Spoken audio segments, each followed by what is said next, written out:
c'est Kim du portail Auto-entrepreneur. Vous êtes un peu perdu sur les spécificités des régimes BIC ou BNC, soyez rassurés car vous n'êtes pas les seuls. À quoi correspondent ces régimes? Quel plafond de chiffre d'affaires respecté ou encore quel pourcentage de cotisations sociales versées? On vous explique tout maintenant. C'est assez simple, en fonction de votre nature d'activité, vous êtes soit BIC, donc à savoir bénéfices industriels et commerciaux, soit BNC, bénéfices non commerciaux. Si vous exercez une profession commerciale et que vous êtes par exemple agent de sécurité ou que vous exercez une profession artisanale, un plombier ou un maçon, ou que vous faites de l'achat-vente de marchandises ou de denrées à emporter, vous êtes BIC. Si au contraire vous exercez une profession libérale, vous appartenez cette fois-ci au BNC.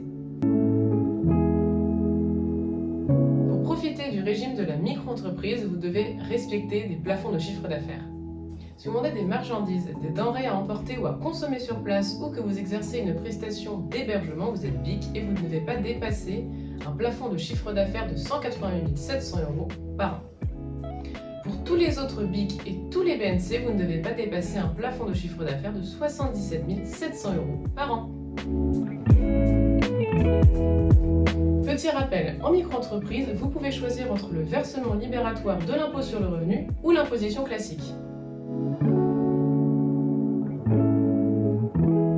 Le taux appliqué sur votre chiffre d'affaires chaque mois ou trimestre est de 1% si vous exercez des activités de vente, de restauration ou d'hébergement, vous faites partie donc des BIC.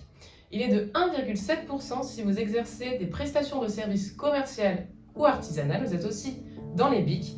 Et il est de 2,2% pour les activités libérales, dans ce cas-là vous faites partie des BNC. Dans ce cas, le taux d'abattement appliqué sur votre chiffre d'affaires annuel est de 71% si vous exercez une activité de vente BIC ou de 50% pour toutes les prestations de services BIC. Enfin, il est de 34% pour tous les BNC. Pour les activités d'achat-vente de marchandises BIC, il est de 12,3%. Pour les prestations de services commerciales ou artisanales BIC, et les professions libérales rattachées à la CIPAV, il est de 21,2%.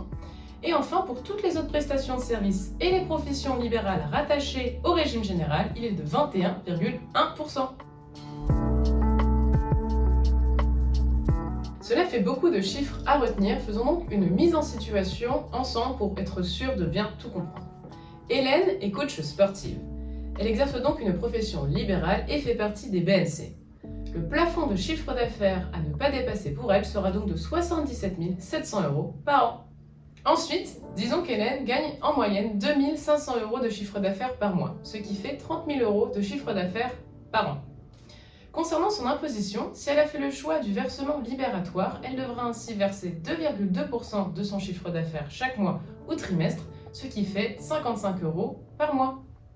Si elle a opté pour l'imposition classique, le taux d'abattement qu'elle devra appliquer sur son chiffre d'affaires annuel est de 34%, ce qui fait 30 000 moins 10 200 €, qui est égal à 19 800.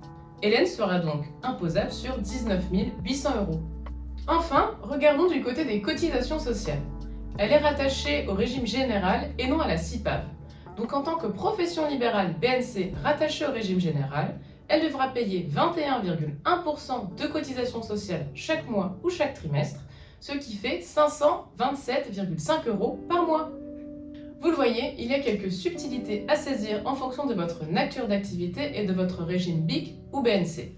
Avec le portail Auto-entrepreneur, on vous aide dans la création mais aussi dans la gestion de votre micro-entreprise, donc n'hésitez pas à solliciter nos services.